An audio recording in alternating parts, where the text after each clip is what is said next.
bonjour à tous. Une bonne journée pour les Français à Roland-Garros, sauf pour Jo-Wilfried Tsonga. Le numéro 1 tricolore n'a pas pu terminer sa rencontre contre l'Argentin Olivo, mais surtout il est mené 2-7-1 et 5-4 dans la quatrième manche.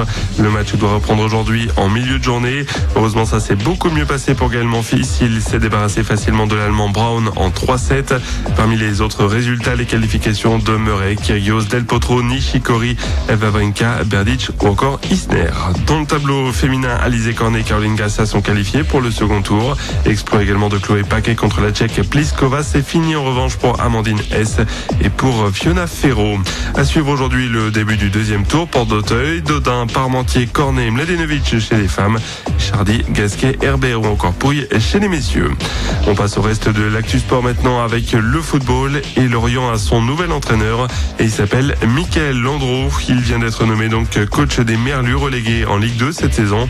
L'ancien gardien de Nantes, du PSG, de l'équipe de France va vivre là sa première expérience de coach. Les Bleus, eux, sont à Clairefontaine avant leur match vendredi face au Paraguay.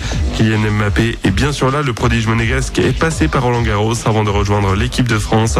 Le tennis, il adore, même s'il est tout de même meilleur au foot.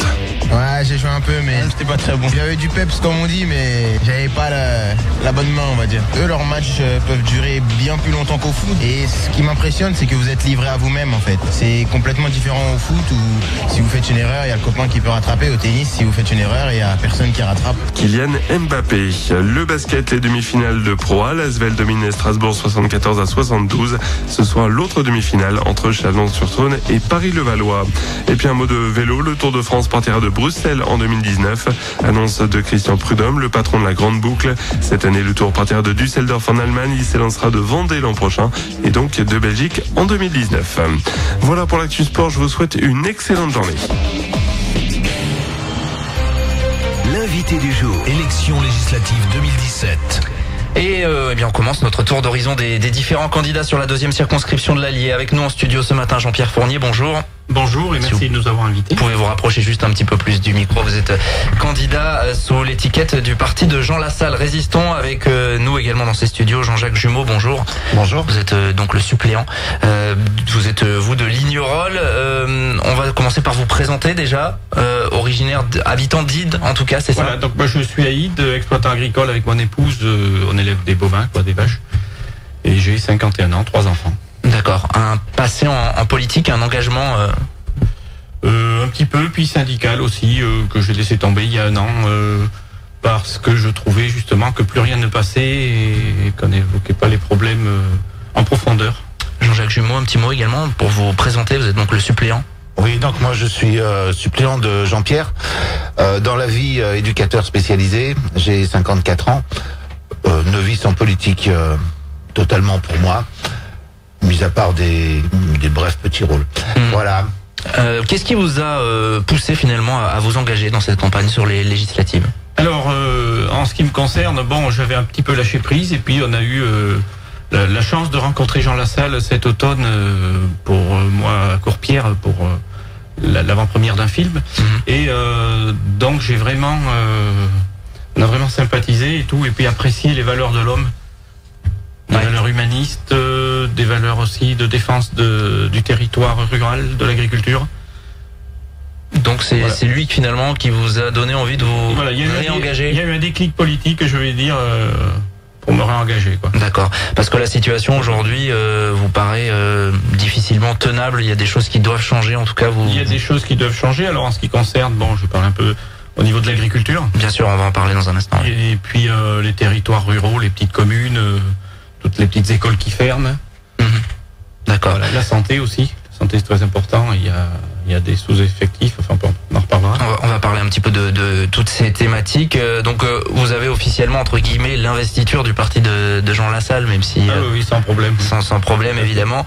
On sait qu'il a beaucoup fait parler de lui, Jean Lassalle, pour ses idées. Beaucoup de gens l'ont découvert, notamment lors de la campagne pour les présidentielles. Vous, donc, c'est aussi sa personnalité et ce qu'il proposait qui vous ont séduit. Tout à fait. Puis tous les engagements qu'il a pris, où il a donné de sa personne physiquement et moralement. On a connu la grève de la faim pour sauver une usine dans sa vallée. Son chant à l'Assemblée nationale et la grande marche qu'il a fait en 2013 aussi. Pour aller au contact des gens et connaître les vrais problèmes. D'accord. Vous êtes un petit peu dans cette démarche aussi d'aller au contact des citoyens. Oui, bien sûr, à chaque fois qu'on le peut, quand on rencontre des personnes, on leur demande voilà ce qu'ils espéreraient d'un nouveau député pour leur vie, pour leur quotidien et leur profession, tout ça. Alors justement, l'aspect ruralité est évidemment très présent très présent dans le programme de Jean Lassalle. C'est quelque chose que vous pouvez évidemment appliquer sur cette deuxième circonscription qui, hormis Montluçon évidemment, est une circonscription très rurale, assez rurale. Tout à fait. Nous, ce qu'on disait, c'est égalité des chances sur tout le territoire. Donc ce sera pareil pour la circonscription, à tous les niveaux, que ce soit de Montluçon à la plus petite commune de ce territoire-là. Alors justement, dans le programme de Jean Lassalle, il y avait la volonté de revitaliser les petits commerces. Voilà. Quelque chose que vous souhaitez également appliquer et faire connaître sur le plan local. Tout à fait. On a besoin, il ne faut plus qu'un commerce ferme aujourd'hui, parce que c'est la mort des petites communes. On voit les petites communes, les petits villages où il n'y a plus rien. C'est vraiment triste, quoi. Concrètement, comment un député fait pour aider justement à maintenir le commerce dans les zones rurales? Donc déjà, il faut voir ponctuellement le problème dans chaque cas particulier, quoi. Alors si c'est un problème financier, il y a des choses à aménager. Il y a eu l'aménagement de l'accessibilité, par exemple, qui coûte cher pour les petits commerces. Donc là, il y a à faire. Pas mal. Je crois que le député, c'est aussi une oreille sur nos petits territoires, une oreille attentive, et on se doit de faire remonter les choses à l'Assemblée, les faire redescendre sur le terrain en amenant des solutions. C'est trop compliqué aujourd'hui d'avoir des grands départements, des choses un peu immenses au-delà de la valeur humaine, où les gens sont un peu perdus, quoi. Et je crois que c'est notre rôle de revenir à des choses beaucoup plus locales, à des départements, redonner du pouvoir aux départements, redonner du pouvoir aux petites communes et écouter les gens.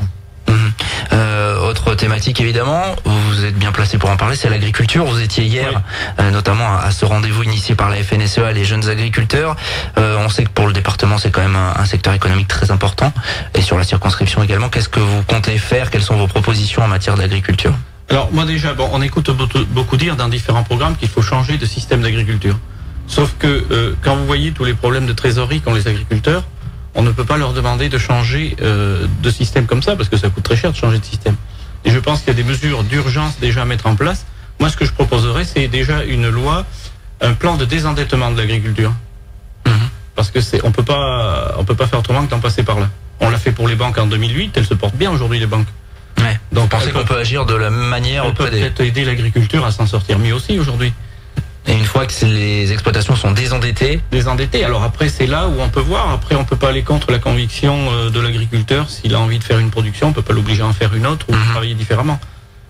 Mais il y a des solutions à apporter et sur beaucoup de points. Il faut éviter aussi, on en parlait hier, l'agrandissement à tout va, quoi. Parce que ça va se coincer. À un moment, c'est plus une solution. Ouais. Ce que disaient les agriculteurs hier, le témoignage, c'était qu'ils s'étaient obligés finalement d'en passer par ces agrandissements. Donc faut que ça ne devienne plus, que ce ne soit plus une obligation, qu'il y ait d'autres solutions. D'accord. Peut-être par la revalorisation des produits, la communication aussi, parce que on manque des fois un petit peu. Vous prenez un petit artisan, il a le panneau de son entreprise dessus, nous on l'a pas, quoi. Donc c'est peut-être des choses à travailler aussi, ça. Un petit mot en matière d'éducation. L'éducation, on est très attaché aux petites écoles dans les petites communes, on en revient toujours là, parce que c'est un lieu d'épanouissement pour les enfants quand même. Donc on dit il ne faut plus fermer ces petites écoles, il faut trouver là aussi des solutions pour les maintenir au maximum. Même si la tendance justement est plus au regroupement d'écoles et aux fermetures des petites écoles. Ça, mais si vous êtes élu député, vous l'empêcherez. Mais on s'aperçoit qu'on regroupe, puis on ferme. Donc au bout d'un moment, c'est plus tenable, quoi. Mais pour cela, tout va de pair, comme disait Jean-Jacques, il faut redonner aussi du pouvoir aux maires, aux petites communes et aux départements. Je crois qu'on a une qualité de l'enseignement dans nos petites communes qui est indéniable. Je pense aussi qu'il y a une réelle baisse de confiance des enseignants parce qu'ils sont surbookés, on leur en demande toujours plus. Il serait simple, à mon avis, dans les petites communes, justement de retrouver le plaisir d'apprendre, le plaisir de réfléchir pour les enfants, d'aller vers cette éducation qu'on avait il n'y a pas si longtemps que ça, quoi. Je crois qu'il est important de favoriser favoriser ce milieu professionnel. Et puis bon, à titre un peu plus professionnel, je pense qu'il est aussi important d'inclure les personnes et les enfants handicapés. Ouais. Un petit peu plus qu'on ne fait pas aujourd'hui. Vous le disiez, le fond finalement, et ce qui guide un petit peu tout votre programme, c'est redonner le pouvoir, vous le disiez, à des structures, maires, départements. Ne pas stigmatiser les gens, prendre en compte la valeur de chaque personne. Voilà, tout ça. Mais les structures à taille humaine, quoi. Dont on se retrouve. Oui. Parce que je sais pas Parce qu'il n'y a pas la tendance actuelle. Non, On a plus c'est tendance l'opposé. justement à... Tout à fait. Ouais. Je suis pas sûr que la personne qui est à Lyon voit le problème qu'il va y avoir à Ide ou à une plus petite commune de la circonscription, quoi. Il nous reste 1 minute 30 pour aborder la thématique de l'emploi, de l'économie.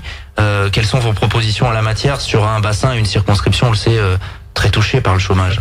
Je pense que l'emploi passe déjà par la formation et l'apprentissage. Il faut renouer avec l'apprentissage, le développer, l'améliorer sûrement et permettre, parce que Jean Lassalle parlait de l'intelligence de la main et il faut que cette intelligence soit exploitée entre guillemets au maximum, parce qu'il y a des jeunes qui ne veulent pas étudier, qui n'ont pas les capacités d'étudier, mais qui par contre ont de l'or dans les mains et voilà, on leur permet pas de développer ça et de s'épanouir dans Il y a déjà des politiques qui existent en faveur de l'apprentissage. On s'est rendu compte peut-être un petit peu tard, mais qu'il fallait remettre ça sur le devant de la scène. Oui. Finalement, ça a du mal un petit peu à porter ses fruits. Voilà, parce que il faut peut-être mettre plus en relation les entreprises avec les écoles, avec les lycées professionnels et avec les jeunes aussi, quoi. Jean Lassalle avait prévu, s'il avait été élu, lui, dès cet été, de faire des partenariats avec les entreprises et les jeunes pour que ou les chômeurs, si les gens qui n'ont pas de travail, pour les mettre en relation, qu'ils aillent pendant 1 semaine, 15 jours. Moi, je crois qu'il est important de ne pas stigmatiser les enfants, les jeunes, les adolescents par leurs différences, mais au contraire faire de ces différences des forces pour aller vers le travail. Bon. Jean-Pierre Fournier, Jean-Jacques Jumeau, est-ce qu'il y a des réunions publiques, des choses prévues où vous faites... Alors on va se rencontrer tout à l'heure, on va essayer de prévoir ça. Ouais. On vous communiquera éventuellement ce qu'on va décider. Bien sûr. Merci d'avoir été à notre micro. Nous le vous temps remercions de votre invitation. est désormais écoulé, donc et l'interview, vous pouvez la retrouver en vidéo sur notre page Facebook également, en replay finalement entre guillemets. Merci à tous les deux. Merci à vous. L'invité du jour. Élection législative 2017.